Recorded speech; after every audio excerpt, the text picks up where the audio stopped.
Hello and welcome, everyone. I'm so excited to have you joining me in the Clicks and Conversions classroom. I'm Danielle Miller, and I'll be your instructor. For today's lesson, we're going to talk about the 3 growth stages all businesses go through when they decide to participate in social media marketing.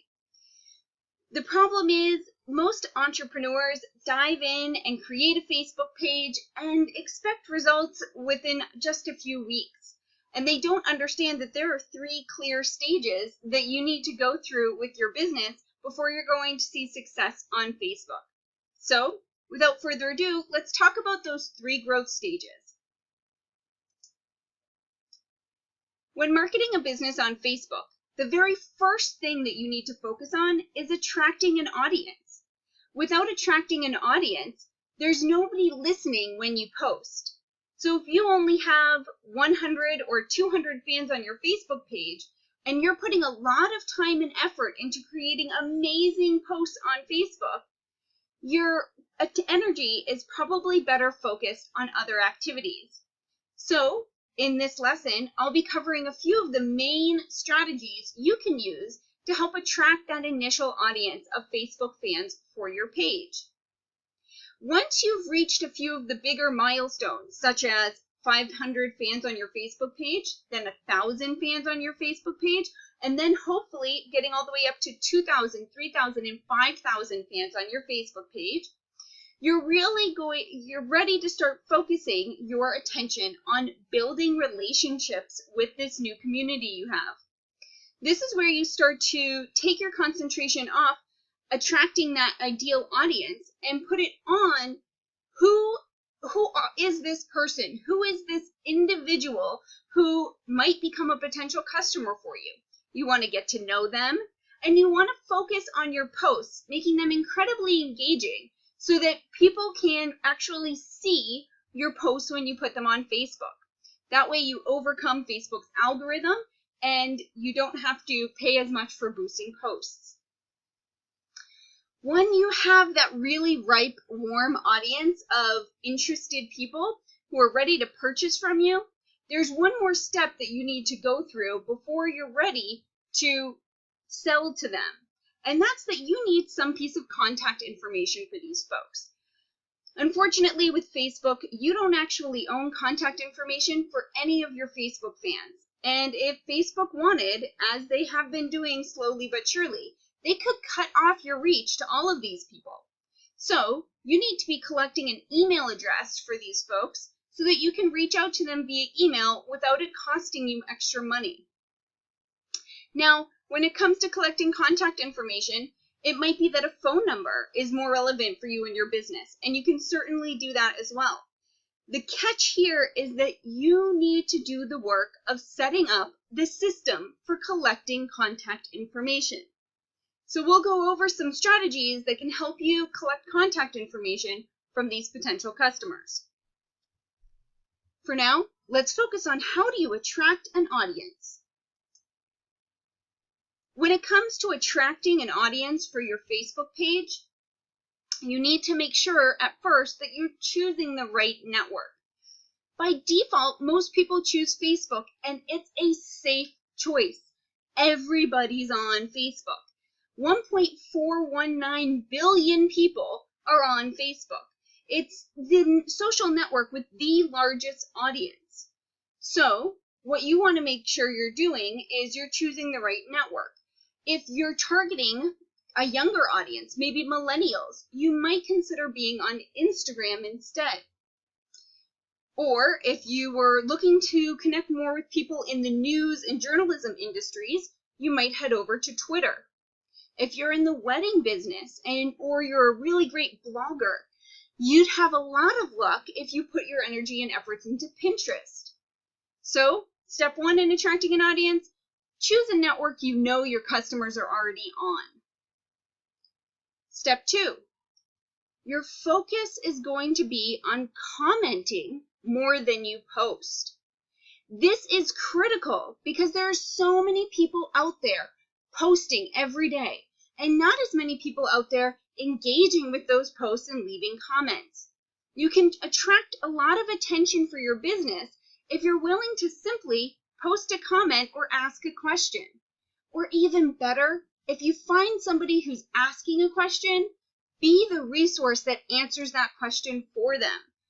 You'll be seen as a very helpful and engaging business, and you'll instantly set a good rapport with this potential customer. The trick to commenting more than you post is you need to find other Facebook pages out there that already are engaging with your ideal customer. Let me give you an example. One of my clients, his name is Bruce Francis. He's a Taoist lineage master. That means he teaches instructors how to teach Tai Chi, Qigong, and meditation. Now, he has a page called the Tai Chi Mastery Program. This was his first product that he introduced. It's a course that teaches people all about Tai Chi. If we go out on Facebook as the Tai Chi Mastery Program Facebook page, and we comment on other pages that maybe talk about Tai Chi movies, or meditation, or yoga, perhaps we even start engaging on the Dalai Lama's page, or Pema Chodron. These are people who are attracting the same type of customer that we're trying to attract. And every time we go out and comment on their pages, we're getting indirect exposure to their audience. Another benefit of commenting is while you're sitting there on the post, you might see comments from other people on the post. For every time you like somebody else's comment or reply to somebody else's comment, you create a notification for them. While in the news feed, we're trying to catch their attention, if you can create a notification for these potential customers, you are really getting their attention for a moment. Almost everybody checks their notifications. So that's giving you a moment where they're reading your company name and seeing your logo. The commenting more than you post will help you get that initial wave of fans to like your Facebook page. The last strategy I just want to introduce you to quickly when it comes to attracting an audience is the idea of investing in your business through page-like ads. Page-like ads can speed up the process of building an audience from years down to months or even weeks, depending on how much investment you're willing to make. For page-like ads, you can guesstimate that it will cost you 50 cents or less for every page like.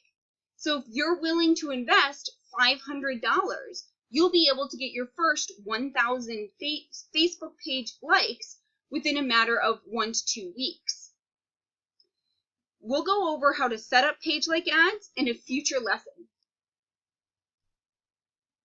Now, on to the building relationship stage. When it comes to building relationships with your new audience, this new community of people who are interested in supporting your business, the very thing you want to do first is that you want to establish yourself as the go-to source about your topic. That means you want to make sure that when your customer has a question about photography and you're a photographer, you're the first person they reach out to. Or if you happen to be a yoga instructor and they're worried about how to stretch a certain ligament, you should be the first person they reach out to. By establishing yourself as the go-to source, that means your customer is naturally making the connection between what you do and the fact that you're an authority on that topic matter. Some of the ways you can show that you're the go-to source is to first and foremost share some of those authority-building pieces of marketing, like press releases. If you've been mentioned in the local paper, you want to make sure that that gets shared on your social media.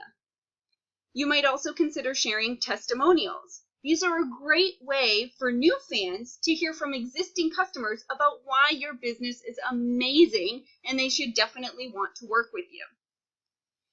Lastly, you'll want to answer frequently asked questions. Sometimes the biggest problem that your potential customers have is they don't know the right questions to ask. So you can, as the authority, can start collecting questions that you get asked time and time again and answer those questions on your Facebook page. You may even choose to host live Q&A chats on your page. Just let people know when and where it's happening, that they can visit your Facebook page at 3 p.m. on Friday, and then let them ask questions in the comments that you can then instantly reply to or reply to via Facebook Live video. The next focus you're going to really work on when it comes to building relationships is to make your posts more engaging. This requires a lot of testing. First, you'll want to go out to other pages that your existing customers like and see which of their posts are getting the most likes, comments, and shares. Can you mimic that type of content?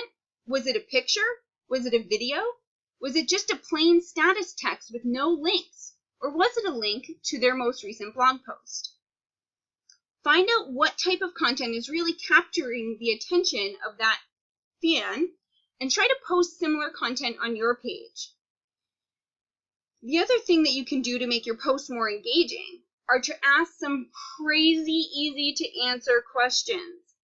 These are the things that have no wrong answer, like, quick, which color do you prefer, red or blue? Or, tell me, what's your favorite holiday of the year?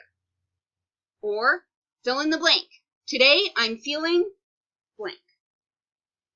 By asking these really easy to answer questions, you'll start to teach your audience to leave comments on your posts. You may also want to use one other strategy to help boost your engagement. Very few people want to be the first one to comment on a post.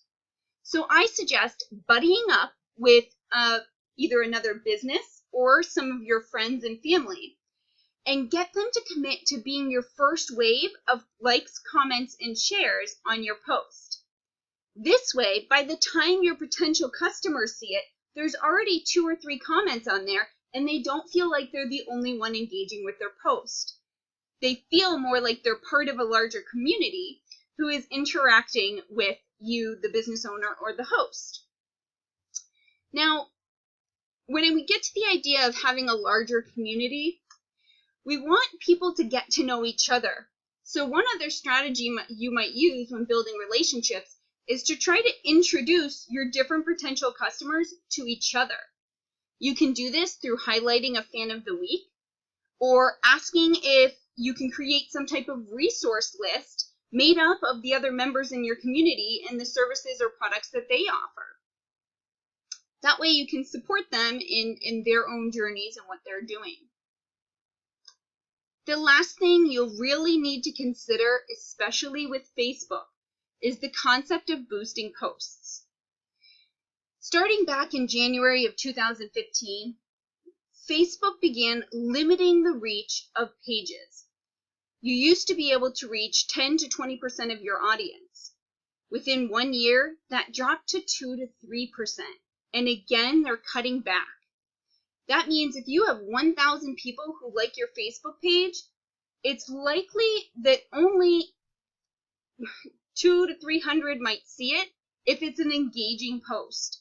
And if it's not, you may get as few as 20 to 30 people seeing your posts. So, what you can do to overcome that is you can boost. You can pay Facebook a small fee, starting as little as $5, to show that post to more of your fans.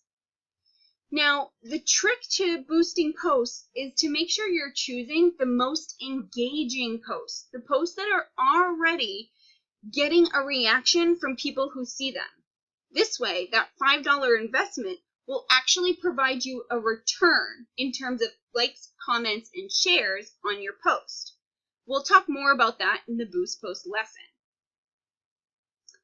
So, what about after you've figured out your posting, you've become the go-to source, and you have these nice relationships?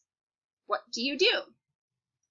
Well, at that point, it's time to begin collecting information from your community. You want to collect contact information. One element of contact information most people focus on collecting is an email address.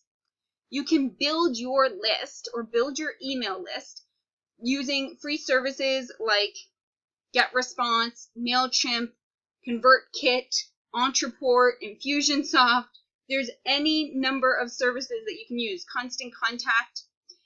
These services will allow you to create a sign-up page where people can join your email list, and then they'll hold those emails in a safe and secure way that meets the CAN-SPAM regulations.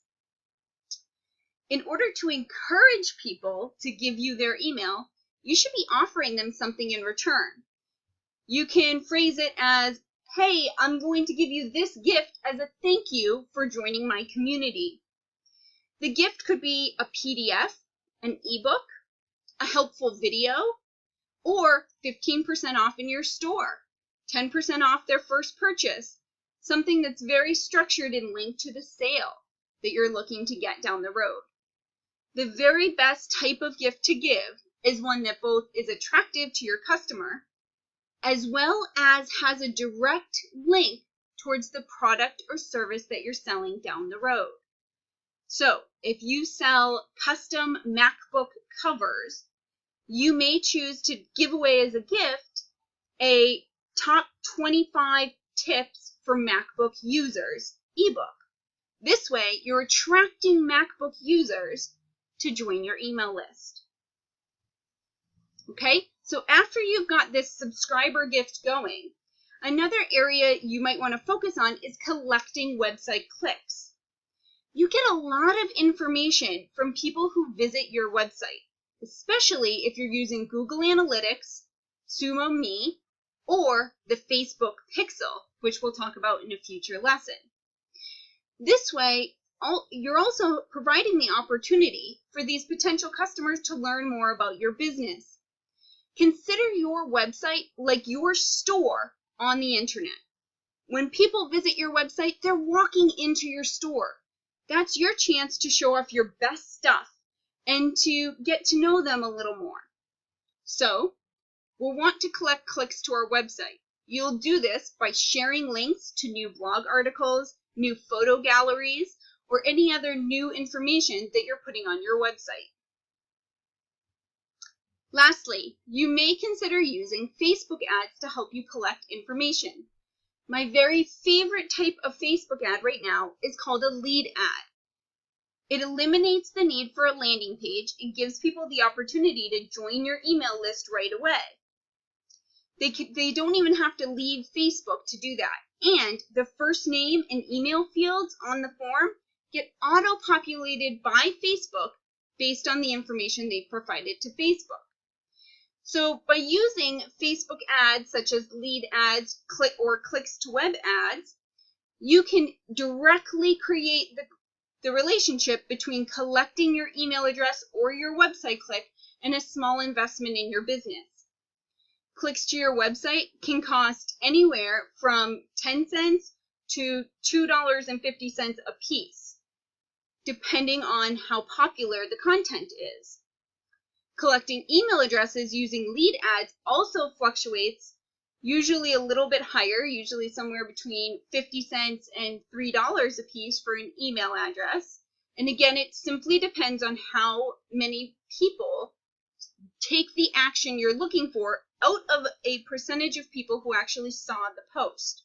It's called your click-through rate, and that has a big effect on how much you're paying for your ads. That, in combination with how competitive your audience is, pretty much determines your costs. So, now that we've been through the 3 growth stages, you understand that you first need to attract an audience. Then you need to build a relationship with these people, get to know them individually, and figure out what kind of content they respond to so you build engagement on your Facebook page.